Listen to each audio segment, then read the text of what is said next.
أما بعد فأعوذ بالله من الشيطان الرجيم بسم الله الرحمن الرحيم وَلْتَكُن مِّنكُمْ أُمَّةٌ يَدْعُونَ إِلَى الْخَيْرِ وَيَأْمُرُونَ بِالْمَعْرُوفِ وَيَنْهَوْنَ عَنِ الْمُنكَرِ وَأُولَٰئِكَ هُمُ الْمُفْلِحُونَ صدق اللہ العظیم رب اشرح لی صدری ویسر لی امری واحلل عقدۃ من لسانی یفقہوا قولی اللہم ربنا الہمنا رشدنا واعذنا من شرور انفسنا اللہم ارنا الحق حقا وارزقنا اتباعه وارنا الباطل باطلا وارزقنا اجتنابه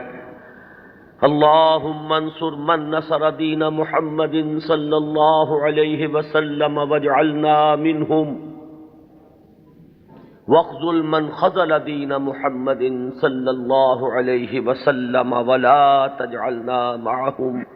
آمین یا رب العالمین۔ حضرات، گزشتہ جمعے میں نے کچھ اشارہ کیا تھا کہ آج امام مہدی کے بارے میں جو ہمارے ہاں تصورات ہیں ان کے موضوع پر کچھ گفتگو ہوگی۔ یہ اصل میں ایک سلسلے کی کڑی ہے۔ 12 ربیع الاول کو جو تقریر میں نے کی تھی قرآن اکیڈمی میں ختم نبوت اور تکمیل رسالت کے موضوع پر، اس کے ایک ضمیمے کی حیثیت سے نزول مسیح کا مسئلہ زیر بحث آیا۔ اب ظاہر بات ہے کہ نزول مسیح سے پہلے رفع مسیح علیہ الصلاۃ والسلام کا مسئلہ ہے۔ چنانچہ میں نے پہلے تو ایک مفصل تقریر اس موضوع پر قرآن اکیڈمی ہی میں کی، اور پھر میرا ذہن چونکہ ادھر متوجہ ہوا کہ یہ اہم موضوع ہے، اس پر زیادہ وسیع حلقے میں بھی گفتگو ہونی چاہیے، تو 2 جمعوں میں بھی اس موضوع پر گفتگو ہوئی، بلکہ 3 جمعوں میں گفتگو ہو چکی ہے۔ بعض ضمنی مسائل وہ تھے اس مسئلے سے متعلق جن پر پچھلے جمعے میں گفتگو ہوئی۔ اب آج اسی ضمن میں چونکہ ایک مسئلہ جنہیں عام طور پر امام مہدی کہا جاتا ہے ان کا بھی ہے، اور اس کا تعلق اس پہلو سے بھی ہے کہ آن جہانی غلام احمد قادیانی نے جہاں مسیح موعود ہونے کا دعویٰ کیا وہاں مہدی معہود ہونے کا دعویٰ بھی کیا، اور ایک نہایت ضعیف روایت کا سہارا لے کر کہ لا مہدی الا عیسیٰ، انہوں نے اپنی ذات میں ان دونوں وعدوں کو جمع کر لیا کہ جن احادیث میں حضرت مسیح علیہ السلام کے نزول کی خبر دی گئی ہے وہ بھی مسیح عیسیٰ ابن مریم نہیں بلکہ مسیل مسیح، وہ میں ہوں، اور جن احادیث میں امام مہدی کے بارے میں اخبار ہیں وہاں بھی در حقیقت جس شخصیت کے ظہور کی پیشن گوئی کی گئی ہے وہ میں ہی ہوں۔ تو ایک ہی شخصیت میں یہ دونوں پیشن گوئیاں جو ہے احادیث کی ان کو اس نے جمع کر لیا، اور یہ بات سامنے رہے کہ اس شخص سے اپنے آپ کو منسوب کرنے والے جو 2 گروہ ہمارے ہاں ہیں، ایک وہ کہ جنہیں ہم اصل قادیانی یا اب ربوائی کہتے ہیں، اور دوسرے وہ کہ جو لاہوری کہلاتے ہیں، یہ دونوں ان دونوں دعووں کے بارے میں متفق ہیں۔ اختلاف ایک اضافی دعوے کے بارے میں ہے، وہ اپنی زندگی کے آخری دور میں صریحاً نبوت کا دعویٰ ہے جو غلام احمد قادیانی نے کیا۔ اس دعوے کے بارے میں کچھ تعویلوں کے حوالے سے لاہوری جماعت منکر ہے کہ وہ دعویٰ ہوا ہی نہیں، یا یہ کہ اس کی تعویل ایسی کرتے ہیں کہ موقف ان کا یہ ہے کہ ہم غلام احمد کو نبی نہیں مانتے بلکہ ہم مسیح موعود اور مہدی معہود مانتے ہیں۔ تو جہاں تک ان دونوں دعووں کا تعلق ہے ان میں یہ دونوں جماعتیں مجتمع ہیں، ان کو ان دونوں حیثیتوں سے ماننے والے یہ ہیں، صرف جو فرق ہے ان کے مابین وہ نبوت کے دعوے کے بارے میں۔ اب اس مسئلے پر اس تمہید کے بعد جو بات میں کرنا چاہتا ہوں جو اہم ترین ہے وہ یہ ہے کہ امام مہدی کا جو تصور ہمارے ہاں ہے اس میں ذہنوں میں بڑا انتشار ہے، کنفیوژن ہے، اس لیے کہ دو مہدی جمع ہو گئے۔ ایک تصور مہدی کا وہ ہے جو اہل تشیع کے ہاں ہے، اور ایک تصور مہدی کا وہ ہے جو اہل سنت کے ہاں ہے۔ ان دونوں میں زمین و آسمان کا فرق ہے۔ صرف ایک لفظی اشتراک نے، ایک نام کے مشترک ہونے نے ذہنوں کے اندر بہت سے مغالطوں کا جال جو ہے وہ پھیلا دیا ہے۔ اس کے لیے مجھے جو بنیادی فرق ہے اہل سنت میں اور اہل تشیع میں، اس میں سے ایک موضوع پر گفتگو کرنی ہوگی۔ اہل سنت کا جو مجمع علیہ عقیدہ ہے، اسی سے ہم نے گفتگو شروع کی تھی، وہ ختم نبوت۔ نبی اکرم صلی اللہ علیہ وسلم پر ہر نوع کی نبوت ختم ہو چکی، آپ کے بعد کوئی نبی نہیں ہے، نہ کوئی ذلی ہے، نہ بروزی ہے، نہ جزوی ہے، نہ کلی ہے، نہ صاحب شریعت ہے، نہ بغیر شریعت ہے، نہ صاحب کتاب ہے، نہ بغیر کتاب۔ نبوت کی بنیاد ہے وحی نبوت پر، اور وحی نبوت کا دروازہ بند ہو چکا، یہ کھڑکی ہمیشہ ہمیش کے لیے بند ہو۔ اسی ضمن میں نبوت کا خاصہ ہم مانتے ہیں عصمت، معصوم ہونے۔ معصومیت جو ہے یہ خاصہ نبوت ہے اہل سنت کے نزدیک۔ جب نبوت ختم ہوئی تو معصومیت بھی ختم ہوئی۔ اب خطا کا امکان ہے، اجتہاد کا دروازہ ہے، کھلا ہے، کوشش کرو، محنت کرو، صحیح سے صحیح رائے تک پہنچنے کے لیے ایڑی چوٹی کا زور لگاؤ، کتاب و سنت کے جو محکمات ہیں، جو اس کی اساسات ہیں، اس سے استدلال کرتے ہوئے، استنباط کرتے ہوئے نتائج تک خود پہنچو، یہ اجتہاد ہے۔ اس اجتہاد میں جہاں ثواب کا امکان ہے، خطا کا بھی۔ ثواب یہاں سے والا ثواب نہیں، صاد والا ثواب، جس سے آپ بولتے ہیں صائب الرائے، وہ شخص کہ جس کی رائے صحیح ہوتی ہے۔ تو ثواب کا بھی امکان ہے کہ صحیح رائے تک انسان پہنچ جائے، اور خطا کا بھی احتمال ہے۔ یہ جو خطا کا احتمال ہے، اگر پوری نیک نیتی سے خطا ہوئی ہو، انسان کی اپنی نیت میں کوئی فساد نہ ہو، اس کے اپنے اندر کوئی اس کے ارادوں میں کجی نہ ہو، تو اگر خلوص اور اخلاص کے ساتھ ایک مجتہد غلطی کرتا ہے، خطا کرتا ہے، ہمارا موقف یہ ہے کہ اسے بھی اجر ملے گا، اکیرا اجر ملے گا، اس لیے کہ اجتہاد کا مادہ وہی جہد ہے۔ اس نے خلوص کے ساتھ محنت کی ہے، جد و جہد کی ہے، مطالعہ کیا ہے، غور و فکر کیا ہے، کتاب و سنت کی نصوص کو کھنگالا ہے، اس نے ایک رائے قائم کی ہے۔ اس رائے کے قائم کرنے میں اگر وہ بربنائے طب بشری کسی خطا کا مرتکب ہو گیا ہے تو یہ اس کے دسترس سے، اس کے اختیار کے دائرے سے باہر ہے، لہذا اسے اس کی محنت کا اجر و ثواب ضرور ملے گا۔ تو مجتہد مخطی کے لیے اکیرا ثواب ہے، اور مجتہد مصیب یعنی جو ثواب تک پہنچ گیا، صحیح رائے تک پہنچ گیا، اس کے لیے دوہرا اجر۔ یہ معاملہ میں نے اس سے پہلے بھی ایک مرتبہ عرض کیا تھا کہ ہمارے ہاں اتنا قطعی ہے کہ ہمارے نزدیک حضرت ابو بکر بھی معصوم نہیں ہے، حالانکہ بالاتفاق وہ سب سے افضل ہے پوری نوع انسانی میں انبیاء کے بعد، افضل البشر بعد الانبیاء بالتحقیق، صرف اس امت میں نہیں، کل نوع انسانی میں۔ جیسے کہ محمد الرسول اللہ صلی اللہ علیہ وسلم تمام انبیاء سے، تمام رسولوں سے افضل ہیں، اسی طرح آپ کی امت کے جو صدیق اکبر ہیں وہ تمام امتوں کے صدیقین سے افضل ہیں۔ افضل البشر بعد الانبیاء بالتحقیق ابو بکر الصدیق رضی اللہ تعالیٰ عنہ۔ اب آپ سوچئے، ہماری یہ رائے ہے، کسی کی ہو یا نہ ہو اس سے اس وقت سروکار نہیں ہے، ہماری یہ رائے ہے، اور پھر بھی ہم کہتے ہیں کہ ابو بکر بھی خطا سے محفوظ نہیں، معمول نہیں، ان سے بھی خطا کا امکان ہے، وہ معصوم نہیں ہے۔ عصمت جو ہے وہ خاصہ نبوت ہے، وہ محمد کے ساتھ ختم ہو گئی صلی اللہ علیہ وسلم۔ ابو بکر سے خطا ہو سکتی ہے، عمر سے ہو سکتی ہے، عثمان سے ہو سکتی ہے، علی سے ہو سکتی ہے، ہر شخص سے ہو سکتی ہے۔ اگر ان چار سے ہو سکتی ہے تو بقیہ پوری نوع انسانی تا قیام قیامت جو آنے والی ہے ان میں کوئی ان سے افضل نہیں ہو سکتا، بات ختم۔ لیکن اہل تشیع کا عقیدہ یہ ہے کہ نبوت کا دروازہ تو بند ہوا ہے،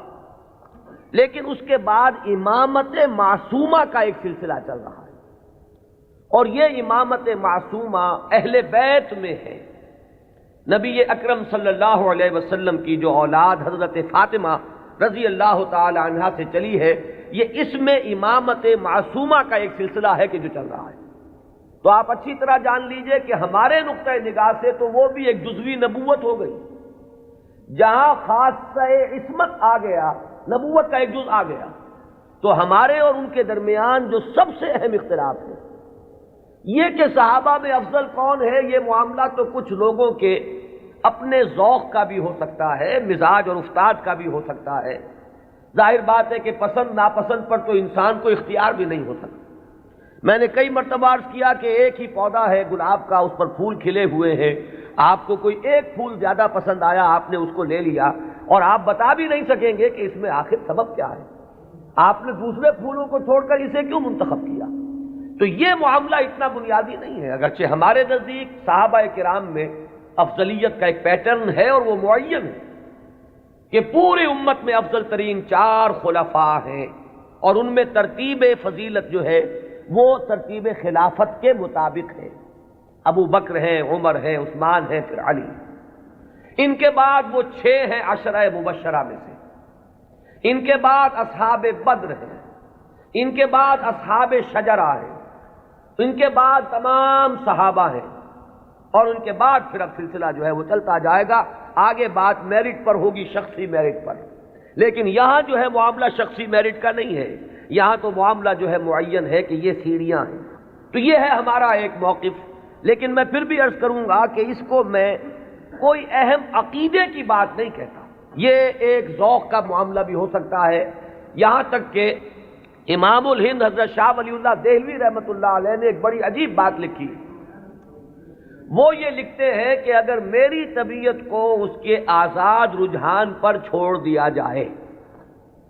تو وہ فضیلت علی کی طرف زیادہ مائل ہے۔ کتنی سچی بات کہی ہے کہ میرے ذاتی رجحان کو، میری طبیعت کو، ایک ہے میرا ذوق، اگر اسے آزاد چھوڑ دیا جائے تو وہ کچھ فضیلت علی کی طرف زیادہ اس کا رجحان ہے، وہ زیادہ قائل ہے، لیکن مجھے حکم ہوا ہے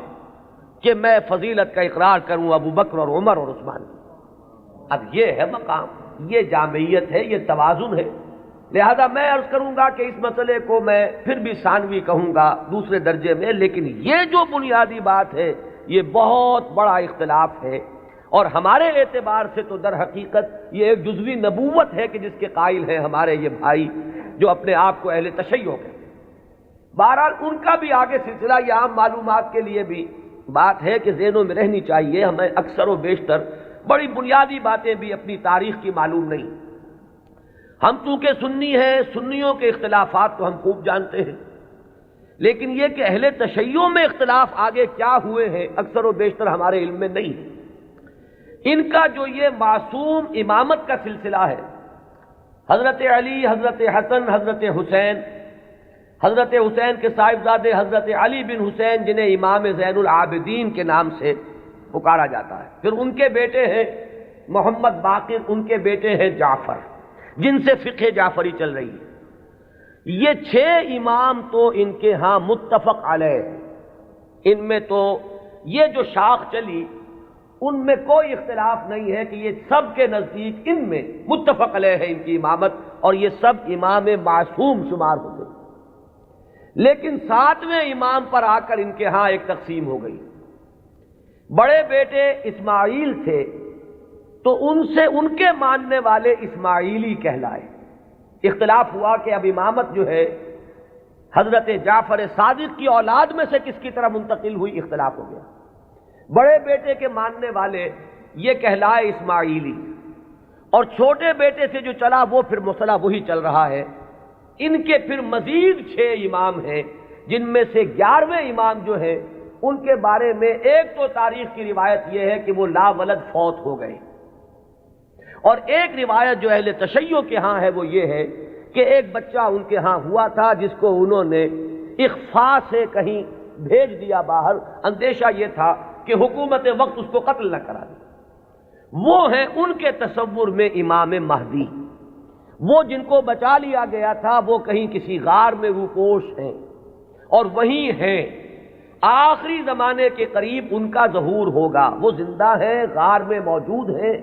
ان کا ظہور ہوگا، وہ امام المہدی ہیں، اور ان کے آنے کے بعد پھر یہ مسلک بھی ظاہر بات ہے کہ اسلام ان کے نزدیک تو وہی ہے جسے وہ اسلام کہہ رہے ہیں، یعنی شیعیت جسے ہم کہتے ہیں، اس مسلک کی بھی فتح ہوگی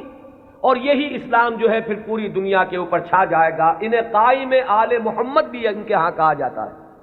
تو یہ ہے تصور امامت کا اور امام مہدی کا شیعہ حضرات کے۔ چونکہ درمیان میں میں نے بات آپ کو ایک بتائی تھی کہ ساتویں امام پر آ کر اختلاف ہوا ہے، تو جو بڑے بیٹے اسماعیل سے جو سلسلہ چلا وہ بھی کچھ عرصے کے بعد دو حصوں میں تقسیم ہو گیا۔ ان میں سے ایک حصہ ابھی چل رہا ہے کہ وہ امامت نسلاً بعد نسل چلی آ رہی ہے، وہ تو ہمارے ہاں کے یہ اسماعیلی ہیں۔ یہ اسماعیلی اس وقت جو ان کے امام ہیں آغا خان تھے، آغا خان کے پوتے اب ان کے امام ہیں،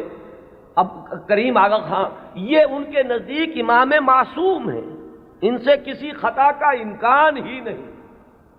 سر سلطان محمد خان جو آغا خان تھے ان کے تو یہ الفاظ بھی منقول ہوئے ہیں کہ جب میں شراب پیتا ہوں تو شراب جب میرے ہونٹوں کو مس کرتی ہے تو پاک ہو جاتی ہے۔ یعنی یہ امام معصوم تو وہ شے ہے کہ جس سے کوئی ناپاک چیز چھوئے گی تو پاک ہو جائے گی۔ جیسے وہ تصور ہے کہ ایک چیز، ایک پتھر کوئی ایسا بھی ہے کہ جس کو وہ چھو لے وہ سونا بن جاتا ہے، تو اسی طریقے سے یہ امامت معصومہ کیا ہے اس کا آپ تصور کیجئے۔ تو جو ایگزیکٹ لائن ہے امامت کی وہ تو در حقیقت ان کے ہاں ہے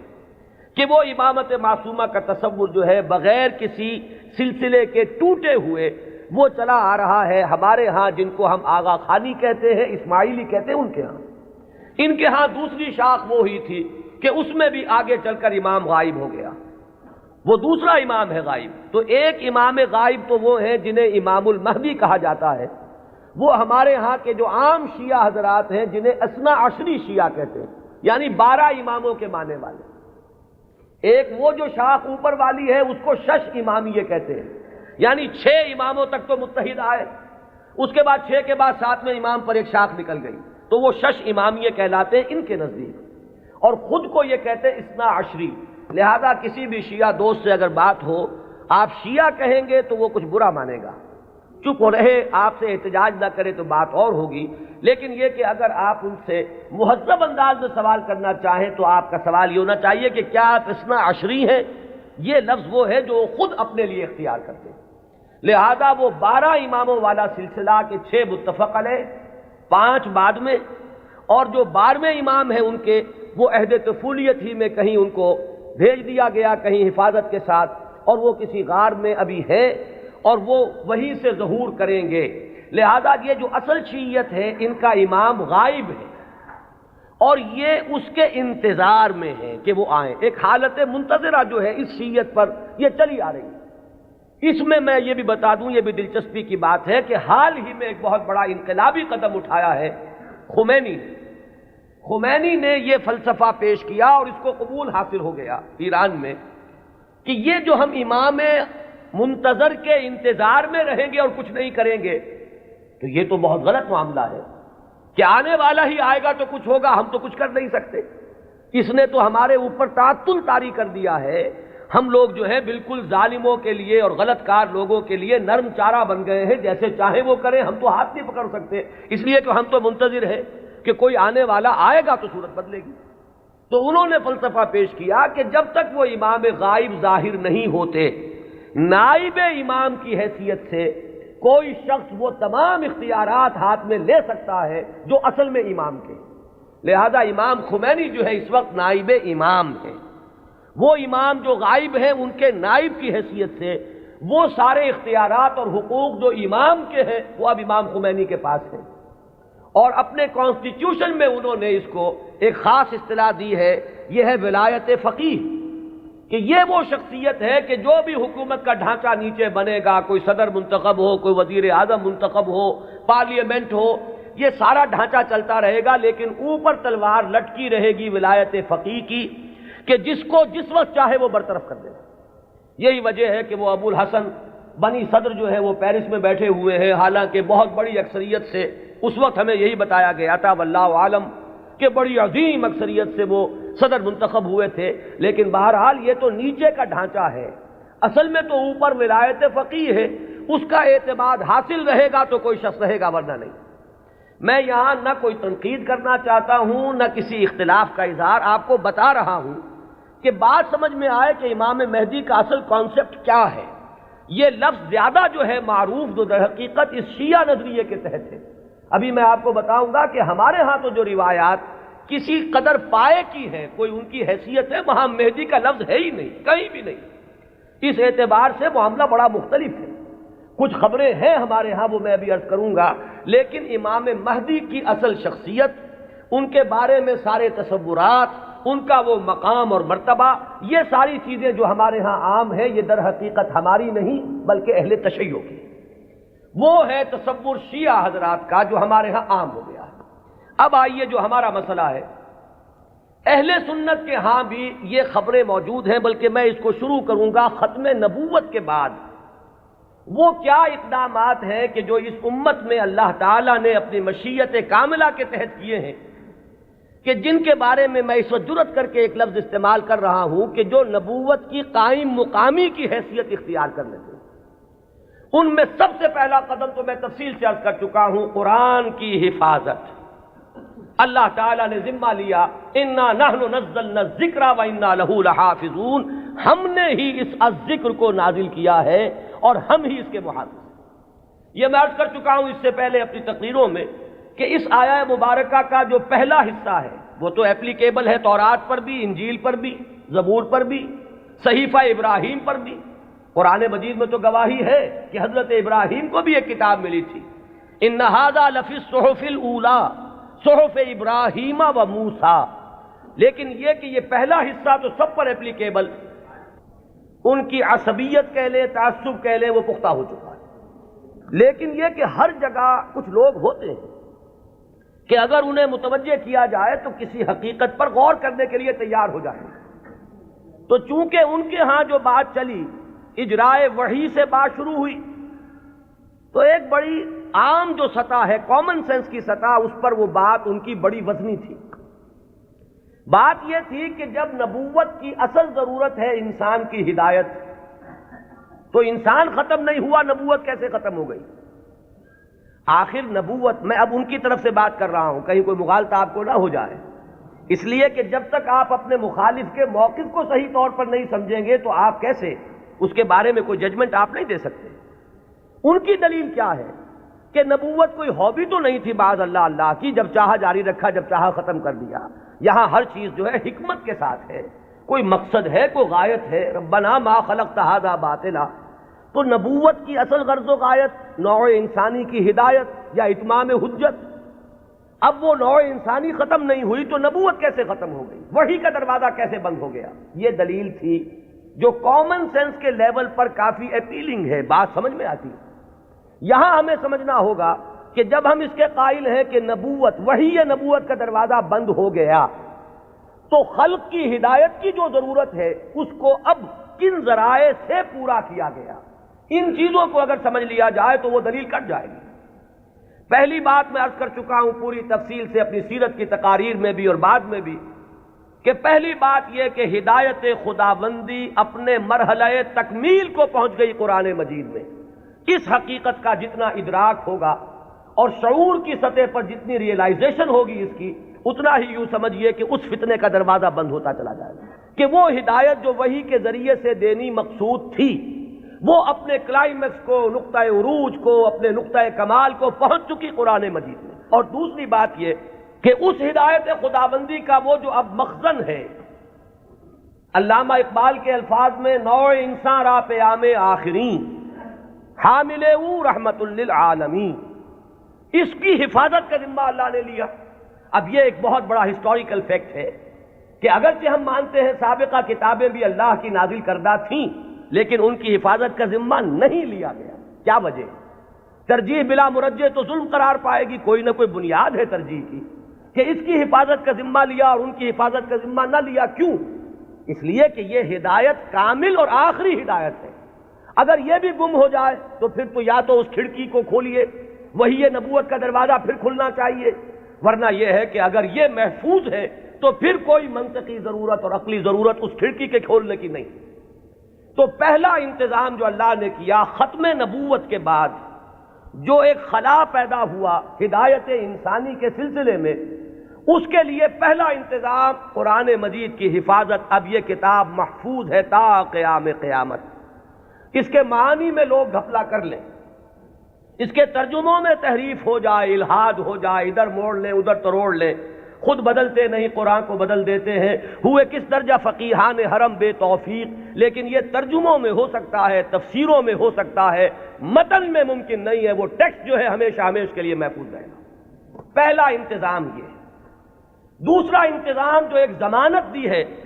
اللہ تعالیٰ نے اور جس کی خبر دی ہمیں محمد الرسول اللہ صلی اللہ علیہ وسلم. ضامن تو اللہ ہے لیکن اس کی خبر دینے والے اللہ کے رسول ہیں. آپ نے فرمایا، یہ دو اعتبارات سے احادیث آتی ہیں، متفق علیہ روایت ہے، لا یزال من امتی امت قائمۃ بامر اللہ لا یضرهم من خذلهم ولا من خالفهم. میری امت میں ہمیشہ ایک گروہ ایسا موجود رہے گا جو امر اللہ پر پورے طور پر قائم رہے گا، جازم رہے گا. نہ تو کوئی شخص جو ان سے روگردانی کرے گا، علیحدگی اختیار کرے گا، چھوڑ کر جائے گا، نہ تو وہ کوئی نقصان پہنچا سکے گا اس گروہ کو، اور نہ کوئی جو کھلم کھلا مخالف ہے وہ انہیں کوئی غدر پہنچا سکے گا. اور یہ معاملہ اسی طرح رہے گا یہاں تک کہ قیامت آ جائے. یہ دوسری ضمانت ہے کہ اس امت میں ایک گروہ ہمیشہ حق پر قائم رہے گا. اس لیے کہ ہدایت کا صرف نظری اعتبار سے کتاب میں محفوظ رکھنا کافی نہیں ہے. اگر یہ بات ہوتی تو پھر انبیاء کے آنے کی ضرورت نہیں تھی. اللہ تعالیٰ کسی اپنے غیبی طریقے سے کتابیں نازل کر دیتا. کتاب کے ساتھ کوئی شخصیت جو ہے موجود رہنی چاہیے، کوئی گروہ انسانی موجود رہنا چاہیے جو اس کتاب پر قائم ہو، جو اس کتاب کا عملی نمونہ پیش کر سکے. لہذا دوسری ضمانت یہ دی گئی، اور اس کی مختلف روایات اور بھی آتی ہیں. لا تزال فی امتی طائفۃ قائمین علی الحق. میری امت میں لازماً ایک گروہ ہمیشہ ایسا رہے گا جو حق پر قائم رہے گا. ایسی جماعت سے کبھی بھی دنیا بالکل خالی نہیں ہوگی. یہ ضمانت میں پھر عرض کر رہا ہوں کس کی ہے؟ اللہ کی. یہ در حقیقت اسی ضرورت کو پوری کرنے کا اہتمام ہو رہا ہے جو ختم نبوت کے بعد جو بھی خلا پیدا ہوا ہدایت انسانی کے اعتبار سے، اس کا جو پر کیا جانا ہے وہ ان چیزوں سے.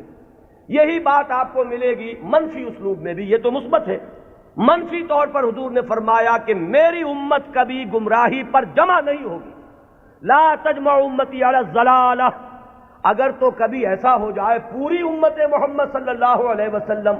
گمراہی پر جمع ہو جائے تو نفی ہو جائے گی اس قول کی کہ میری امت میں ہمیشہ ایک گروہ حق پر قائم رہے گا، قائمین علی الحق. تو بات ایک ہی ہے، ایک اس کا مثبت انداز ہے اور ایک اس کا منفی پہلو ہے کہ لا تجمع امتی علی الضلالہ. میری امت کبھی بھی گمراہی پر جمع نہیں. اسی ضمن میں ایک تیسری جو ضمانت دی ہے وہ ضمانت وہ ہے جسے ہم مجددین امت کے نام سے جانتے ہیں. ایک سلسلہ مجددین ہے جس کی خبر دی گئی ہے کہ ان اللہ یبعث فی هذه الامہ علی راس کل 100 عام من یجدد لها دینها. اللہ تعالیٰ نے خاص اہتمام فرمایا ہے کہ اس دین پر اگر کچھ اور بیرونی اثرات آتے چلے گئے، کچھ پردے پڑتے چلے گئے، کچھ گردہ ادھر ادھر سے آ کے جمع ہو گیا، کچھ بدعات کا طومار آ گیا، کوئی غلط نظریات جو ہے انہوں نے آ کر تسلط حاصل کر لیا، تو ہر 100 سال کے بعد ہر صدی کے سرے پر اللہ تعالیٰ ایک ایسی شخصیت کو اٹھائے گا کہ جو اس پورے دین کو اثر نو بالکل خالص شکل میں پیش کر دے گا. سارا ادھر ادھر کا گند جو آیا تھا اس کو دھو دے گا، سارے جو اضافے ہوئے تھے اس سے اس کو پاک کر دے گا، جو بھی عجمی یا جو غیر اسلامی تصورات آئے ہوئے ہوں گے انہیں دھو دے گا، جو رسوم کے اندر اور مراسم کے اندر جتنے بھی نئی بدعات جاری کی گئی ہوں گی ان سے بھی بالکل نکھار کر جو اصل ہے چہرہ اس دین حق کا، دین محمدی علیہ صاحب الصلاۃ والسلام کا، اسے نکھار کر اصل صورت اس کی پھر واضح کر دے گا. یہ ہے جنہیں ہم مجددین امت کہتے ہیں. اور یہ جان لیجئے کہ اس کا اگرچہ جن لوگوں کو ہم نے قرار دیا ہے کہ وہ اس امت کے مجددین ہیں، ہمارے ہاں نہ مجدد معصوم ہے۔ اب اختلاف رکھیے، یہاں پر فرق ذہن میں رکھیے۔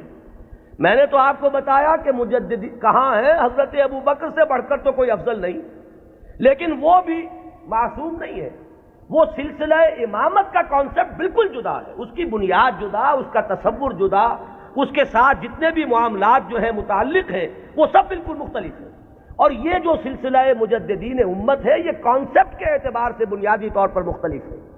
کوئی ہمارا ہندوانہ پس منظر ہے جو اثر انداز ہو رہا ہے، کوئی مغربی تہذیب نے آ کر کوئی اپنا غازہ مل دیا ہے، ان سب کو ہٹا کر وہ دین کی اور شرع مبین کی جو اصل اور صاف صورت ہے اس کو اثر نو اجاگر کر دو، یہ ہے کار تجدید۔ ہم نے کوشش کی ہے، اور اس میں اختلاف ہو سکتا ہے کہ ایک گروہ جو ہے وہ کسی کو مجدد سمجھ رہا ہو، ایک گروہ کسی اور کو مجدد سمجھ رہا ہو۔ جیسے جیسے زمانہ آگے چلتا ہے، ماضی کے بارے میں تو رائیں کچھ نہ کچھ ایک جیسی ہوتی چلی جاتی ہیں، لیکن یہ کہ ہم عصر لوگوں میں ہمیشہ اختلاف رہے گا۔ گروہ رہیں گے وہ سمجھیں گے کہ شاید یہ مجدد ہیں، ان کی خدمات ایسی ہیں کہ دین کی اصل شکل کو انہوں نے واضح کیا ہے، اور اوہام اور رسومات کا جو اس کے اوپر طومار آ گیا تھا اس سے انہوں نے پاک کیا ہے۔ تو کوئی کسی کو مجدد مان لے، کوئی کسی کو مجدد مان لے، یہ کوئی عقیدے کا مسئلہ نہیں ہے۔ کسی کے مجدد ماننے سے کوئی فرق واقع نہیں ہوتا۔ چنانچہ اس صدی میں، 14ویں صدی میں یہ معاملہ دیکھیے کہ اگرچہ امت تو ہے، کہاں آپ چلے جائیے انڈونیشیا اور ملائیشیا سے موریتانیہ تک، میں نے کئی مرتبہ عرض کیا یہ تو سالڈ علاقہ ہے نا امت مسلمہ کا۔ کہیں ٹھیک ہے وہ اس طرح سے آزاد اور خود مختار نہیں ہے جیسے ہندوستان میں ہے، لیکن امت محمد تو موجود ہے۔ اور جو ان آفیشل ایسٹیمیٹس ہیں اس کے اعتبار سے اس وقت بھارت میں 15 کروڑ مسلمان ہیں۔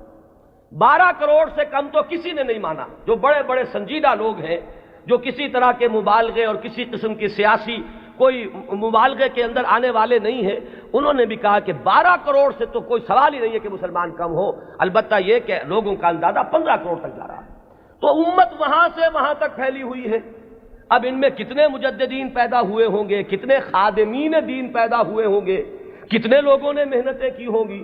ایک ہی وقت میں وہاں حسن بنا ہے مصر میں، یہاں مولانا مودودی بھی ہیں، یہاں مولانا الیاس صاحب بھی ہیں، یہاں مولانا اشرف علی تھانوی بھی ہیں، یہاں مولانا رشید احمد گنگوہی بھی ہیں، اور بھی بہت سے لوگ ہیں جن کے بارے میں کسی کو کسی کے بارے میں، کسی کو کسی کے بارے میں خیال ہو سکتا ہے۔ یہ تو در حقیقت فیصلہ ہوا کرتا ہے 2-3 صدیوں کے بعد،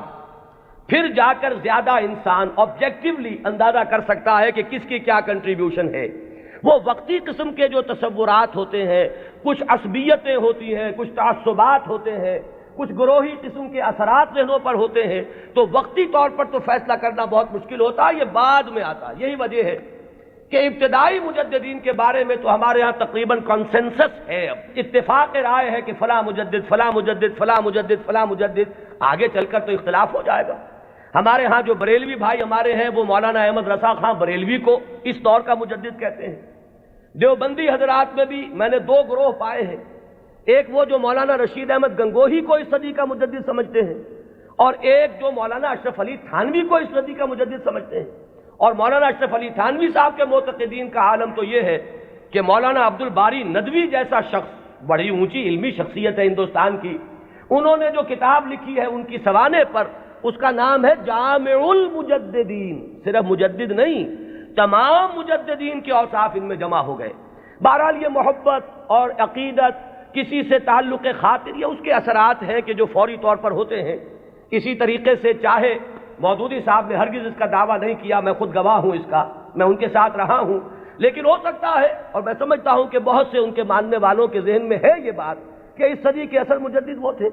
یا مولانا الیاس صاحب رحمۃ اللہ علیہ کے بارے میں تو میں یہ ان کے عقیدت مندوں میں اس سے بہت آگے بات سمجھتا ہوں۔ وہ تو چونکہ کچھ روحانیت کا میدان بھی ہے تبلیغی جماعت میں، تو وہاں جو غلو ہے عقیدت کا وہ تو اس سے کہیں بڑھ کر ہے۔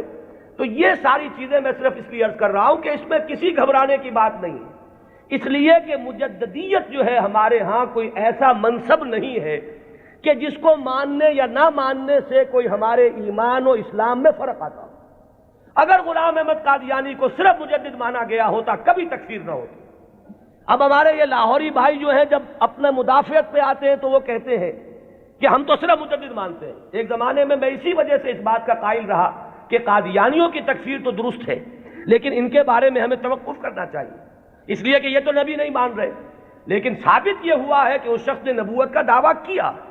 اب کوئی شخص انکار کرے تو بات اور ہے، اور کم سے کم یہ کہ مسیح موعود مانتے ہیں اور وہ مہدی موعود مانتے ہیں، ان دونوں چیزوں کو انہوں نے جمع کر دیا، اور دعویٰ جو ہے اس کا ثابت ہے کہ اس نے نبوت کا دعویٰ کیا، لہذا ان کے انکار سے انہیں کوئی ریلیف نہیں مل سکتا۔ بہرحال جو بات میں عرض کر رہا تھا وہ یہ کہ ہمارا جو یہ تصور مجدد ہے اس کو ذہن میں رکھیے، تو اب اس سے آگے بحث کو بڑھائیے۔ جیسے سلسلہ نبوت و رسالت اپنے ارتقائی مراحل طے کر کے مقام عروج پر، کلائمیکس پر، درجہ کمال پر پہنچا محمد الرسول اللہ صلی اللہ علیہ وسلم کی ذات مقدسہ میں، اسی طرح بالکل منطقی طور پر سمجھیے کہ اب یہ مجددین امت کا سلسلہ بھی قیامت سے پہلے اپنے ایک تکمیلی مرحلے کو پہنچے گا، اور وہ تکمیلی مرحلہ کیا ہے کہ اس امت کی ایک ایسی تجدید ہوگی، اس دین کی ایک اتنی مکمل تجدید ہوگی، وہ دین کہ جسے اب پوری دنیا کا دین بننا ہے، جس کی خبر دی ہے محمد الرسول اللہ صلی اللہ علیہ وسلم نے۔ تو وہ اخبار و احادیث ہمیں ملتی ہیں کہ جن میں حضور نے یہ خبر دی ہے کہ قیامت سے قبل اور قرب قیامت کے زمانے میں میری امت میں ایک شخص ایسا پیدا ہوگا کہ جو اس دین کو دنیا میں غالب کرے گا، جو اس کے لیے پھر اثر نو ایک جد و جہد کرے گا۔ ظاہر بات ہے کہ وہ سلسلہ مجددین ہی کی آخری کڑی، اس لیے کہ قیامت کے سلسلے میں بات ہو رہی ہے، قیامت سے پہلے پہلے ایک ایسی عظیم شخصیت جو ہے مسلمانوں میں پیدا ہوگی، وہ سلسلہ مجددین امت کا یوں سمجھیے کہ مقام عروج ہے، وہ اس کا کلائمیکس ہوگا، وہ اس کا تکمیلی درجہ ہوگا۔ اس ضمن میں جو احادیث آتی ہیں ان کو ہم دو بڑے بڑے گروہوں میں تقسیم کر سکتے ہیں۔ پہلی بات تو یہ جانیے کہ کوئی حدیث اس بارے میں سند کے اعتبار سے اتنی قوی نہیں ہے کہ امام بخاری رحمت اللہ علیہ نے جو اپنا معیار بنایا تھا قبول روایت کا اس پر پوری اتر جائے۔ سب سے کڑا معیار امام بخاری کا ہے، یہی وجہ ہے کہ یہ کہا گیا ہے کہ اصح الکتب بعد کتاب اللہ صحیح البخاری۔ حدیثوں کی چاند پھٹک، کس روایت کو قبول کریں گے کس کو نہیں کریں گے، ہر محدث نے اپنے کچھ شرائط بنا لی، ایک پیمانہ بنا لیا۔ یوں سمجھیے جیسے یہ بجری جہاں کرشرز لگے ہوتے ہیں اور اس کے بعد وہ کرش سٹون جو ہے وہ کنویئر بیلٹ پر آتا ہے اور مختلف سائز کی چھلنیاں لگی ہوتی ہیں، کوئی چھوٹے سائز کی چھلنی ہے اس میں سے چھوٹے چھوٹے پتھر جو ہے وہ نکل جائیں گے، اس سے آگے چل کر اور چونکہ گریڈنگ کرنی ہے کہ آدھے انچ سے کم کم چاہیے بجری تو یہ اس چھلنی میں سے نکل گئی وہ لے جائیے، پھر اس کے بعد آپ کو چاہیے آدھے انچ سے لے کر 1 انچ تک تو اگلی چھلنی ہے، وہ اس میں سے نکلیں گے، اس سے آگے اور بڑھتا چلا جائے گا، گریڈنگ ہو جائے گی اس میں۔ تو محدثین نے گریڈنگ قائم کی ہے اپنے معیار میں، اور ٹاپ کا معیار جو ہے سب سے باریک چھلنی جو لگائی ہے وہ ہے در حقیقت امام بخاری رحمت اللہ علیہ کی، لہذا اس معیار پر جو حدیث آ گئی تو ہم یہ کہتے ہیں کہ اب سند کے اعتبار سے تو کلام نہیں، وہ جو معاملہ ہے تو اس سطح پر کوئی حدیث بھی نہ مہدی کے نام کے ساتھ نہ بغیر نام کے، ہمارے ہاں صحیح بخاری میں کوئی روایت موجود نہیں ہے اس ضمن میں، یہ تو پہلی بات ہے جسے نوٹ کر لیجئے، یعنی سند کے اعتبار سے ٹاپ کے درجے پر تو کوئی حدیث نہیں۔ اس کے بعد نمبر 2 جنہیں ہم صحیحین میں بریکٹ کرتے ہیں، امام بخاری کے ساتھ امام مسلم کی صحیح، یہ بریکٹ ہو کر صحیحین، یہ ذرا ایک دائرہ بن گیا، امام مسلم کے شرائط بھی تقریباً وہی ہیں اگرچہ تھوڑے سے کم، اس پر ایک روایت آئی صرف، اور اس روایت میں کہیں مہدی کا نام نہیں ہے، صرف اتنی خبر ہے کہ آخری زمانے میں قیامت سے قبل اللہ تعالیٰ ایک ایسی شخصیت کو ظاہر کرے گا، اور خاص طور پر اس کا جو ذکر ہے وہ یہ ہے کہ اس وقت زمانے میں اتنی خوشحالی ہو جائے گی، مسلمانوں کے ہاں اتنی دولت جمع ہوگی کہ وہ لپیں بھر بھر کر لوگوں کو تقسیم کرے گا اور دولت ختم نہیں ہوگی۔ یہ ایک عمومی خوشحالی کا، جیسے خلافت راشدہ کے بارے میں ہم کہتے ہیں کہ لوگ اپنی زکوٰۃ اور صدقات لے کر گھومتے تھے اور کوئی لینے والا نہیں تھا، تو اسی طرح کی برکات کا کوئی ظہور ہونے والا ہے، صرف اس کی خبر دی ہے حضور نے، اور وہ ایک عظیم شخصیت کے ذریعے سے ہوگا، اس میں کسی کا ذکر نہیں ہے، نام کیا ہوگا، اس کے والد کا نام کیا ہوگا، وہ کس قبیلے سے ہوگا، وہ کس نسل سے ہوگا، کسی کا کوئی ذکر نہیں۔ تو صحیحین کا تو معاملہ یہ ہے کہ صحیح بخاری میں سرے سے کوئی روایت نہیں، موضوع ہی موجود نہیں، جبکہ یہاں کنٹراسٹ کے لیے میں آپ کو بتا دوں، میں نے جو تقریریں کی ہیں حضرت عیسیٰ کے نزول کے بارے میں علیہ الصلوۃ والسلام، وہ روایات جو ہیں وہ صحیحین کی ہیں، وہ متفق علیہ ہیں، وہ بخاری میں بھی ہے، مسلم میں بھی ہے، لہذا زمین و آسمان کا فرق ہے۔ ان دونوں کو ہمارے ذہنوں میں عام طور پر جو بھی تصورات سنی سنائی باتوں سے ہمارے ذہنوں میں بن گئے ہیں، تو تقریباً ان دونوں کو ہم وزن ہم نے کیا ہوا ہے، بہت فرق ہے۔ حضرت مسیح علیہ السلام کے نزول کی خبریں اور اس کی پیشین گوئیاں اور اس کی احادیث بہت قوی ہیں سند کے اعتبار سے، اکثر و بیشتر روایات اس میں وہ ہیں کہ جو متفق علیہ ہے، کہ صحیح بخاری میں بھی ہے، صحیح مسلم میں بھی ہے۔ جبکہ یہ جو تصور ہے، ایک کانسیپٹ جو ہے امام المہدی کا، وہ میں بتا چکا ہوں اصلاً تو یہ ایک شیعی کانسیپٹ ہے، وہ سارے تصورات جو اس کے ساتھ ہیں وہ اہل تشیع کے ہیں، لیکن ہمارے ہاں اگر کوئی تصور ہے تو وہ تصور اول تو سند کے اعتبار سے اتنا قوی ہے ہی نہیں کہ شرائط بخاری پر پورا اترے، وہ تو بات نیچے آ گئی۔ اس سے نیچے جو روایت ملی صحیحین میں صرف ایک امام مسلم لائے ہیں، اور اس میں نہ کسی نام کا ذکر ہے، نہ تفصیلات ہیں، نہ کسی نسل کا ذکر ہے، کس قبیلے سے ہوگا، بس ایک عظیم شخصیت کا ظہور ہوگا۔ تو اس کو تو یوں سمجھیے کہ وہی سلسلہ مجددیت کا یہ نقطہ عروج ہے، یہ اس کا تکمیلی مرحلہ ہے۔ البتہ جب ہم صحیحین سے نیچے اترتے ہیں تو اب بہت سی احادیث ملتی ہیں۔ ان احادیث کو بھی آپ دو خانوں میں اپنے ذہن میں رکھ لیجئے۔ ایک تو وہ احادیث ہے کہ جن میں ان کا نام مہدی مذکور ہے، اور اس سے بھی بہتر اور قوی تر احادیث وہ ہیں کہ جن میں نام نہیں ہے۔ پھر ان میں ایک اور فرق ہے، کہیں تو یہ بتایا گیا کہ وہ خاندان فاطمہ سے ہوگا رضی اللہ تعالی عنہ، میری عطرت سے، اہل بیت سے، من ولد فاطمہ کے الفاظ بھی بعض روایات میں ہیں۔ بعض روایات وہ ہیں کہ جن میں فرمایا گیا ہے کہ بنو عباس میں سے ہوگا، بعض روایات میں یہ کہ قرشی ہوگا، بعض روایات میں نام ایک اور بھی آیا حارث نام ہوگا، بعض روایات میں نام آیا ہے کہ اس کا نام میرا ہی ہوگا، محمد صلی اللہ علیہ وسلم۔ ہم یہ ان کے اعتبار سے، آنے والے کے نام کے اعتبار سے نہیں کہہ رہے، صلی اللہ علیہ وسلم ہم نے حضور کے نام کی مناسبت سے کہا۔ تو میرا نام ہوگا، اس کے والد کا نام بھی میرے ہی والد کے نام پر ہوگا، یعنی وہ بھی محمد ابن عبداللہ ہوگا۔ اور یہاں میں آپ کو ایک بات بتا دوں کہ یہ جو ابھی 2 سال قبل یا شاید اب تیسرا سال ہے، جو حادثہ ہوا تھا حرمین میں اور مسجد الحرام پر کچھ لوگوں نے قبضہ کیا تھا، مقابلہ ہوا، میں اس کی تفصیل میں نہیں جانا چاہتا کہ اس کے اسباب کیا تھے اور کیا ان لوگوں کا اصل موقف تھا اور وہ کیا کرنا چاہتے تھے، لیکن وہاں بھی ایک شخص نے اپنے مہدی ہونے کا اعلان کیا، اور وہ محمد ابن عبداللہ ہی تھا۔ اس کا نام بھی محمد اور اس کے والد کا نام بھی عبداللہ، قحطانی ہے وہ، اور وہ عرب تو ہے، لیکن یہ کہ بہرحال اب جو بھی ان کے بارے میں معلوم نہیں ہے کہ آیا جو لوگ موقع پر قتل ہو گئے ہیں وہاں ان میں وہ ہے یا نہیں، پھر یہ کہ جو لوگ بعد میں پکڑ کر قتل کیے گئے ہیں سزا کے طور پر ان میں وہ ہے یا نہیں، کچھ پتہ نہیں۔ جو ان کا سب سے بڑا سرغنہ تھا اس کو تو بہرحال قتل کر دیا گیا ہے، لیکن جو اصل سرغنہ تھا وہ نہیں ہے، جس نے کہ دعویٰ کیا تھا کہ یہ مہدی ہے، جن کے بارے میں لوگوں نے کہا کہ ان سے بیعت کرو، یہ مہدی ہے۔ تو وہ بہرحال ایک صرف میں نے برسبیل تذکرہ بات کہی ہے کہ وہ جو فرمایا گیا کہ نام میرے نام پر ہوگا اور والد کا نام بھی میرے والد کے نام پر ہوگا، یہ بھی بعض روایات میں ہے۔ لیکن یہ تمام روایات جو ہیں، جیسا کہ میں نے عرض کیا کہ ان میں سے بہت ایک تو تعارض ہے، اختلاف ہے، تفصیلات میں بہت فرق و تفاوت ہے،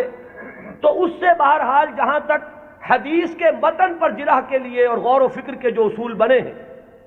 حدیث پر جو غور و فکر ہوا ہے وہ 2 اعتبارات ہیں، سند پر یا متن پر۔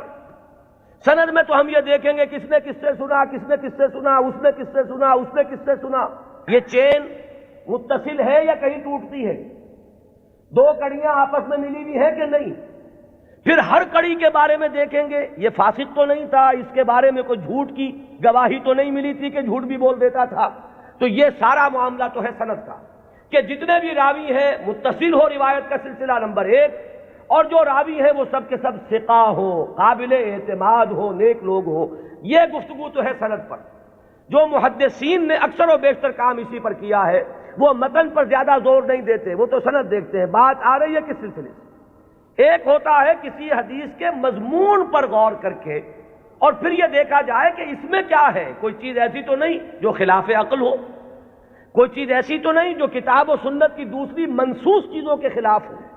بالکل واضح طور پر کوئی چیز مخالفت کر رہی ہو قرآن اور حدیث کی۔ اور اسی میں ایک اصول یہ بھی تھا کہ ہمارے ہاں جو اختلافات ہوئے بعد میں سیاسی اور اس کی وجہ سے گروہ بندیاں ہوئی ہیں، تو کچھ حدیثیں یا کچھ روایتیں جو بنائی گئی اس دور میں، ان میں کچھ نام داخل کر دیے گئے۔ بنو عباس کو اپنے سپورٹرز درکار تھے، تو انہوں نے کچھ ایسی حدیثوں کے اندر کوئی اہتمام، اور یہ ضروری نہیں کہ بنو عباس نے کیا ہو، یہ آپ کو معلوم ہے کہ بادشاہ سے بڑھ کر بادشاہ کے وفادار ہر دنیا میں موجود رہے، تو ان کے حواریین نے ان کی خوشنودی حاصل کرنے کے لیے کچھ حدیثیں گھڑ دی ہوں کہ بنو عباس میں سے ہوگا ایک خلیفہ مہدی، اور اسے تو بڑا انعام پھر ملا ہوگا جس نے آ کر وہ روایت سنائی ہو۔ تو یہ ہوتے ہیں وہ محرکات جو وقتی طور پر اختلافات کی بنیاد پر جو روایتیں گھڑی گئی ہیں ان میں چھان پھٹک کرتے ہیں ان اصولوں پر۔ چنانچہ یہاں تک روایت کے الفاظ ملتے ہیں کہ وہ جو مہدی جب آئے گا تو اس کے جھنڈے کالے رنگ کے ہوں گے اور وہ خراسان سے آئے گا۔ اب ابو مسلم خراسانی آیا تھا جس نے بنو امیہ کی حکومت کا تختہ الٹا اور بنو عباس کی حکومت قائم کی۔ ظاہر بات ہے کہ یہ روایت خود بول رہی ہے کہ یہ بنو عباس کے خوشامدیوں نے بنو عباس کو خوش کرنے کے لیے یہ کوئی روایت گھڑی ہے، اور چونکہ یہ درجہ ثالث درجہ چہارم کی روایات ہیں لہذا ہمیں ان کے متن پر گفتگو کرنے کا حق حاصل ہے۔ صحیح ہے ان کی روایات کا معاملہ مختلف ہو جائے گا، سند کے اعتبار سے اتنی پختہ روایات جو ہے تو ہمیں سوچنا پڑے گا، توقف کرنا پڑے گا کہ ہماری عقل ٹھوکر کھا سکتی ہے، آخر ہمارا بھی تو ہماری منطق بھی تو ٹیڑھی ہو سکتی ہے، وہاں ہمیں رکنا ہوگا۔ لیکن جہاں معاملہ روایت کے اعتبار سے اتنا پختہ نہیں ہے تو ظاہر بات ہے کہ وہاں متن پر گفتگو ہوگی۔ تو اکثر و بیشتر روایات تو اسی نوعیت کی ہیں کہ کہیں، چونکہ آپ کو معلوم ہوگا یہ ہماری تاریخ کا ایک عجیب واقعہ ہے، بنو امیہ کی حکومت کا تختہ الٹا بنو عباس نے، لیکن بنو عباس نے اس کے لیے جو مسلمانوں کو اپنے گرد جمع کرنے کے لیے نعرہ بلند کیا وہ تو تھا خاندان بنی ہاشم اور بنی فاطمہ آل رسول، ان کا نعرہ لگایا، اور جب انہیں حکومت مل گئی تو سب سے بڑھ کر تشدد جنہوں نے کیا ہے آل فاطمہ پر وہ یہی بنی عباس تھے۔ سیاست کے یہ کرشمے دیکھنے میں آتے ہیں، میری گناہ گار آنکھوں نے بھی ایک کرشمہ دیکھا ہے، وہ میں آپ کو سنا دوں۔ سعودی عرب کا اختلاف جب ہوا تھا مصر سے تو اس کا نقشہ میری نگاہوں کے سامنے سن 62 میں پہلی مرتبہ میں نے حج کیا، اور اسی سن میں یہ رابطہ عالم اسلامی کی تاسیس ہوئی۔ مولانا مودودی بھی گئے تھے اس میں شرکت کے لیے، مولانا داؤد غزنوی بھی گئے تھے، میں تو گیا تھا والدین کے ہمراہ حج کے لیے۔ وہاں مولانا داؤد غزنوی نے یہ کہا کہ تم میرے سیکریٹری بن جاؤ، کیونکہ ہر مندوب جو آیا اس کے ساتھ کوئی سیکریٹری بھی ہے، تو مجھے اور کیا چاہیے تھا، اندھا کیا چاہے دو آنکھیں، کہ میں اس پورے اجلاس کو ان کے سیکریٹری کی حیثیت سے اٹینڈ کر سکوں۔ تو میں نے وہ پورا نقشہ دیکھا ہے۔ اس وقت صورت کیا تھی، اللہ تعالیٰ مغفرت فرمائے، شاہ سعود جو بڑے بھائی تھے شاہ فیصل کے بھی اور جو شاہ خالد ہیں ان کے، شاہ سعود اس وقت یوں سمجھئے کہ جو تقریر کی ہے ناصر کے خلاف اور مصر کے خلاف، اس سے زیادہ زہر میں بجھی ہوئی تقریر کوئی نہیں ہو سکتی۔ جملے مجھے ابھی تک یاد ہے، نحن فداء الاسلام بارواحنا واجسادنا وهم اعداء اللہ واعداء الدین واعداء الرسول، ہم تو اسلام کے فدائی ہیں، اپنی ارواح سے بھی اپنے اجساد سے بھی، ہر چیز اپنی اسلام پر فدا کرنے کو تیار، اور یہ جو ہے اللہ کے دشمن، اللہ کے رسول کے دشمن، اللہ کے دین کے دشمن، یہ انداز تھا۔ وہ کہیں تصویر اس زمانے میں چھپ گئی تھی، ظاہر بات ہے کہ مصر تو اس طرح کا آزاد ملک ہے جیسے ہمارا معاشرہ بھی ہے، یہاں سوشلسٹ بھی ہیں، ملحد بھی ہیں، وہاں بھی ہے۔ تو کسی ملحد رسالے میں یہ پولیگیمی پر ایک کارٹون چھپ گیا تھا، ایک مرغہ درمیان میں ہے اور چاروں طرف 9 مرغیاں، اور یہ کارٹون جو ہے وہ منسوب کیا تھا، یہ ہے یعنی اشارہ کیا جا رہا تھا توہین آمیز انداز میں نبی اکرم صلی اللہ علیہ وسلم۔ اس کارٹون کا ذکر انہوں نے کیا، یہ کر رہے ہیں وہ مصر میں، اور ظاہر بات ہے یہ ایسی چیز ہے کہ ہر مسلمان کا خون جو ہے کھول اٹھے گا اس کے تصور سے۔ لیکن یہ کہ پھر آپ سوچئے ہوا کیا، یہ جو اختلاف تھا مصر کا اور سعودی عرب کا، اب اختلاف ہوا 2 بھائیوں کا۔ شاہ فیصل نے جو اس وقت ولی عہد تھے تختہ الٹا، حکومت پر قبضہ کیا، وہی شاہ سعود اب جا کر بیٹھے ناصر کی گود میں، جن کی وہ تقریر تھی، انہیں پناہ ملی ہے تو ناصر کے ہاں ملی ہے۔ کشمکش تو سعودی عرب کی اور مصر کی تھی، شخصیات در حقیقت اس میں آ جایا کرتی ہیں وقتی طور پر۔ تو یہ تماشا میری گناہ گار آنکھوں نے بھی دیکھا، اور یہی تماشا تاریخ میں ہوا تھا کہ بنو عباس نے بنو امیہ کی حکومت کا تختہ الٹا اہل بیت رسول کے نام پر، اور پھر اہل بیت رسول پر جتنا ستم کیا ہے بنو عباس نے اس کا عشر اشیر بھی نہیں ہے کہ جو بنو امیہ نے کیا۔ بہرحال یہ جب معاملات ہیں تو کہیں بنی فاطمہ کے لیے وہ احادیث ہے، کہیں بنو عباس کے لیے ہے، تو ان روایتوں کا ہمارے ہاں کوئی اونچا مقام نہیں۔ البتہ وہ جو میں نے بات آپ کے سامنے عرض کی کہ دین کا جو ایک تصور ہمارا ہے بحیثیت مجموعی، ختم نبوت کے بعد ہدایت انسانی کا سلسلہ جو جاری ہے وہ کس شکل میں ہے؟ میں نے آج اسی لیے آیت شروع میں پڑھی تھی، وَلْتَكُن مِّنكُمْ أُمَّةٌ يَدْعُونَ إِلَى الْخَيْرِ وَيَأْمُرُونَ بِالْمَعْرُوفِ وَيَنْهَوْنَ عَنِ الْمُنكَرِ وَأُولَٰئِكَ هُمُ الْمُفْلِحُونَ۔ لوگوں اب شخصی نبوت کا دور ختم ہوا، وہ تو آخری اور کامل نبی تھے محمد صلی اللہ علیہ وسلم۔ اب تمہیں اجتماعی سطح پر ایک کام کرنا ہے، وہ کام جو ہوا کرتا تھا رسولوں کے ذریعے سے اب تمہیں کرنا ہے، بحیثیت امت کرنا ہے۔ وَكَذَلِكَ جَعَلْنَاكُمْ أُمَّةً وَسَطًا لِتَكُونُوا شُهَدَاءَ عَلَى النَّاسِ وَيَكُونَ الرَّسُولُ عَلَيْكُمْ شَهِيدًا۔ ہم نے تمہیں امت وسط بنایا ہی اس لیے ہے کہ رسول گواہی دے تم پر اور تم گواہ بن جاؤ پوری نوع انسانی پر۔ یہی ہے فطرت کے مطابق، عقل کے مطابق، منطق کے مطابق کہ وہ جو سلسلہ ختم ہوا رسالت کا اور نبوت کا، در حقیقت اس کی جگہ اب اس امت نے لی ہے۔ اب یہ کلیکٹیو رسپانسبلٹی ہے پوری امت کی، اور امت بحیثیت مجموعی کنتم خیر امت اخرجت للناس تأمرون بالمعروف وتنہون عن المنکر وتؤمنون باللہ۔ اور اگر پوری امت سو جائے، پوری امت کو اپنی ذمہ داری کا احساس نہ رہے، پوری امت جو ہے کہیں گم ہو جائے، اپنا قافلہ جو ہے وہ راستہ بھول چکا ہو، تب کیا کریں؟ وَلْتَكُن مِّنكُمْ أُمَّةٌ يَدْعُونَ إِلَى الْخَيْرِ۔ تم میں سے ایک گروہ تو رہنا ہی چاہیے، ایک جماعت تو ایسی ہونی ہی چاہیے، کچھ لوگ تو رہیں کہ دنیا جب دنیا کی طرف دوڑ رہی ہو تو وہ دین کے لیے اپنے آپ کو وقف کر دیں، جب باقی لوگوں کی ایمبیشنز اور حوصلے اور ولولے ہوں دنیا کمانے کے، وہ ہر چیز کو تج کر صرف اللہ کے دین کی خدمت کا بیڑا اٹھا دیں۔ تو ایک گروہ، ایک جماعت تو رہنی ہی چاہیے۔ وَلْتَكُن مِّنكُمْ أُمَّةٌ يَدْعُونَ إِلَى الْخَيْرِ وَيَأْمُرُونَ بِالْمَعْرُوفِ وَيَنْهَوْنَ عَنِ الْمُنكَرِ وَأُولَٰئِكَ هُمُ الْمُفْلِحُونَ۔ اور جان لو کہ اصل فلاح کے حقدار وہی ہوں گے، انہی کو فلاح مل کر رہے گی۔ یہ ہے وہ قرآنی ہدایت جس کا اب میں نے جو بتایا آپ کو احادیث کے ذیل میں، تو پہلی بات تو یہ کہ قرآن کی حفاظت وہ قرآن سے ثابت، احادیث سے ثابت۔ دوسری بات یہ کہ ایسے ایک گروہ کا رہنا، اس کی ضمانت احادیث نے دے دی۔ لا تزال فی امتی طائفۃ قائمین علی الحق، میری امت میں ایک گروہ ہمیشہ رہے گا۔ اور یہ جان لیجئے، یہ بھی ایک دلچسپ مسئلہ ہے، جو جماعتیں بنتی ہیں، جو گروہ اٹھتے ہیں اس کام کے لیے، ظاہر بات ہے وہ کسی شخصیت کے سہارے پر اٹھتے ہیں۔ یہ آپ کو اچھا لگے یا برا لگے، کچھ لوگ زیادہ آئیڈیلسٹ ہوتے ہیں، وہ شخصیت نہیں بلکہ زیادہ جو ہے وہ اجتماعیت میں بلیو کرنے والے ہیں۔ ان حضرات کی توجہ کے لیے کہہ رہا ہوں کہ کام ہمیشہ جب بھی آپ دیکھیں گے کسی شخص سے شروع ہوا ہے، کوئی شخص جس کا کہ ذکر میں ابھی کر چکا کہ ان اللہ یبعث فی ہذہ الامہ علی راس کل مئۃ عام من یبعث لہا دینہا۔ کوئی نہ کوئی شخص اٹھتا رہے گا کہ جو دین کو تمام جو باہر سے آئے ہوئے اثرات ہیں ان سے دھو کر اس کی صحیح شکل میں لوگ دنیا کے سامنے لے آئے گا۔ اب ظاہر بات ہے کہ وہ اکیلا تو نہیں ہوگا، اسی کی دعوت پر کچھ لوگ جمع ہوں گے،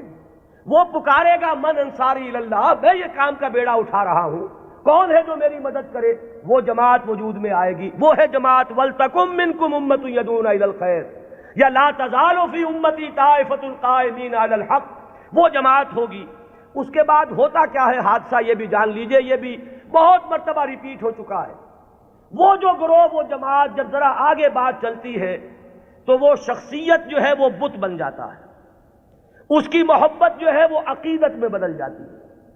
عقیدت شخصیت پرستی کا روپ دھارتی ہے۔ پھر اس کے ارد گرد اس کا نام لے کر جو لوگ اٹھتے ہیں وہ اپنی دنیا کو کمانے کا ذریعہ اس شخص کو بناتے ہیں، اس کا نام بیچتے ہیں، اس کی محبت بیچتے ہیں۔ وہ جو اقبال نے کہا یہی شیخ حرم ہے جو چرا کر بیچ کھاتا ہے، یہی ہے گلی میں بوزرو دلقے اویسو چادر زہرا۔ یہ جو لوگ بیچتے ہیں تو اپنے مصلحت کے لیے بیچتے ہیں، اس شخصیت کے لیے نہیں۔ اس نے ایک کام کیا، مسلمانوں کے دلوں کا وہ تارا بن گئی، آنکھوں کا تارا بن گئی وہ شخصیت، ظاہر بات ہے محبت پیدا ہوتی ہے۔ یہ بھی احادیث ملتی ہے کہ اللہ تعالیٰ جب کسی انسان سے، بندے سے محبت کرتا ہے تو وہ فرشتوں سے کہتا ہے میں فلاں بندے سے محبت کرتا ہوں، تم بھی محبت کرو۔ اس کے بعد اس کی محبت جو ہے خلق خدا کے دل میں ڈال دی جاتی ہے۔ بہت سے لوگ جانتے بھی نہیں کہ ہم اس سے کیوں محبت کرتے ہیں، محبت کرتے ہیں اس لیے کہ یہ خدائی تدابیر میں سے ہے۔ اب اس محبت کو کچھ لوگ ایکسپلائٹ کرنے والے آتے ہیں، جو اپنی دنیا بناتے ہیں اس محبت کو بیچ کر، اس کے حوالے سے، اس کے ذریعے سے معلوم ہوا کہ اب وہ جماعت جو ایک دور میں کھڑی ہوئی تھی دین کی تجدید کے لیے، وہ خود ایک فرقہ بن کر اور ایک فتنہ بن کر ایک گمراہی کا ذریعہ بن جائے۔ پھر اٹھاتا ہے اللہ کسی اور کو، اس لیے کہ سلسلہ تو چلنا ہے، نبوت ختم ہو چکی ہے، دین کی ہدایت کے اس پورے سلسلے کو تو برقرار رکھنا ہے تا قیام قیامت۔ پھر اللہ کا کوئی بندہ اٹھتا ہے، پھر وہ نعرہ لگاتا ہے، پھر کچھ لوگ جمع ہوتے ہیں، کچھ عرصے تک وہ جماعت رہتے ہیں، پھر وہ جماعت بھی پھر وہ گلتی ہے اور سڑتی ہے، اور اس کے اندر پھر وہی فرقے بندی پیدا ہوتی ہے، وہ ایک فرقے کا روپ دھار لیتی ہے، اور اس میں پھر شخصیتیں جو ہے بت بن کر پجنے لگتی ہیں، پھر اللہ کسی کو اٹھاتا ہے۔ یہی پروسیس ہے جو عقلاً ممکن ہے، یہی پروسیس ہے جو منطقی طور پر ممکن ہے، اور یہی ہم تاریخ میں دیکھ رہے ہیں کہ ہر گروہ جو ہے وہ اٹھا ہے اور وہ تجدید دین اور خدمت دین کے داعیے سے اٹھا، اور انہوں نے کام کیا، اس میں کوئی شک نہیں۔ ایک وقت میں دین کی صحیح تصویر لوگوں کے سامنے رکھی، وہ خدمتیں کر کے چلے گئے، بعد میں ان کے نام پجنے لگے اور وہ پھر عقیدے بن گئے۔ آج ہمارے ہاں جو مزاروں کی پرستش ہو رہی ہے تو یہی تو ہے، جنہوں نے فاقوں پر فاقے کاٹے تھے، جن کے فاقے ضرب المثل ہیں، آج ان کی قبروں کے طفیل جو ہے عیاشیاں ہو رہی ہیں۔ آج لوگ جو ہیں انہوں نے اپنی دنیا کمانے کا ذریعہ اس کو بنایا ہوا ہے۔ تو یہ وہی پروسیس ہے جو بہت زیادہ میگنیفائڈ فارم میں اور بڑی گھناؤنی صورت میں ہمارے سامنے موجود ہے۔ ہوتا یہی ہے، تو فرمایا کہ ایسا ہوتا رہے گا، قافلہ چلتا رہے گا۔ قرآن ہے، یہ قلعہ تو گڑا ہوا ہے، اس میں تو کہیں ادھر سے ادھر ہونے کا سوال ہی نہیں، یہ تو قائم و دائم ہے، اس کی حفاظت کا ذمہ لیا ہے۔ اس کے بعد ایک امت ایک گروہ بھی موجود رہے گی، اس کی بھی ضمانت ہے۔ اور ظاہر بات ہے کہ امت یا گروہ، اما یا امو کہتے کسے ہیں؟ ایک امام ہوتا ہے جس کے پیچھے نماز ادا کرتے ہیں باجماعت، وہ امام ہے، اور امت کا لفظ بنا امام سے ہے، اما یا امو سے لفظ امت بنا۔ یہ جو شخص اٹھے گا، اس کے جو ساتھی ہوں گے، آوان و انصار ہوں گے، جو مددگار ہوں گے، یہ جماعت بنیں گے۔ اور اس کے بعد جب یہ جماعت جو ہے، جب یہ زوال سے دو چار ہوگی، جب اس کے اندر فساد رونما ہو جائے گا، پھر وہ پروسیس اثر نو ہوگا۔ یہ چلتا رہے گا تا کہ قرب قیامت میں ایک عظیم شخصیت کا ظہور ہوگا، وہ اسی سلسلہ مجددین کی آخری کڑی ہوگا، وہ دین کی تجدید کرے گا، اس کے ساتھ مسلمان جمع ہو جائیں گے، متقین ہوں گے، صالحین ہوں گے، مخلصین ہوں گے، جہاد ہوگا، اعداء اللہ اعداء الدین کے ساتھ مقابلے ہوں گے، اور ان میں سر فہرست ہے یہود، اور یہود ہی کے ساتھ جب آخری مارکہ ہو رہا ہوگا اور وہاں مسلمانوں کے قدم جو ہے وہ کمزور پڑ رہے ہوں گے، اس وقت وہ حضرت مسیح کا نزول ہوگا، اور وہ دجال اکبر جو یہود کا اس وقت سب سے بڑا لیڈر ہوگا، اسے بھی قتل کریں گے اور یہودیوں کا قلع کما کریں گے۔ یہ دونوں جو واقعات ہیں جمع ہو جاتے ہیں، نزول عیسیٰ علیہ السلام کا معاملہ بھی اور اس عظیم شخصیت کا معاملہ بھی۔ ہم یقین سے نہیں کہہ سکتے ان کا نام کیا ہوگا، یہ ساری خبریں فلاں قبیلے سے، فلاں خاندان سے، یہ اس سند کو نہیں پہنچی ہوئی ہیں کہ میں یا آپ کوئی رائے اس کی بنا پر حتمی طور پر قائم کر لیں۔ حتمی بات ایک ہی ہے کہ آخری زمانے میں اس امت میں ایک مجدد پیدا ہوگا، عظیم مجدد، اور وہ اس دین کی تجدید اس سطح پر کرے گا کہ جس کے بعد اس دین کا غلبہ پوری دنیا میں ممکن ہو جائے گا۔ یہ ہے اصل میں ہمارا تصور اہل سنت کا۔ آپ انہیں امام مہدی کہیں یا نہ کہیں، نام اختیار کریں یا نہ کریں، بہرحال یہ تصور ہمارے ہاں موجود ہے۔ البتہ اس کو بنیادی طور پر ڈیفرینشیٹ کیجئے اپنے ذہن میں، جو شیعہ حضرات کا تصور امام مہدی ہے، اس میں اور اس میں کوئی چیز مشترک نہیں، زمین و آسمان کا فرق ہے۔ اقول قولی ھذا واستغفر اللہ لی ولکم ولسائر المسلمین والمسلمات۔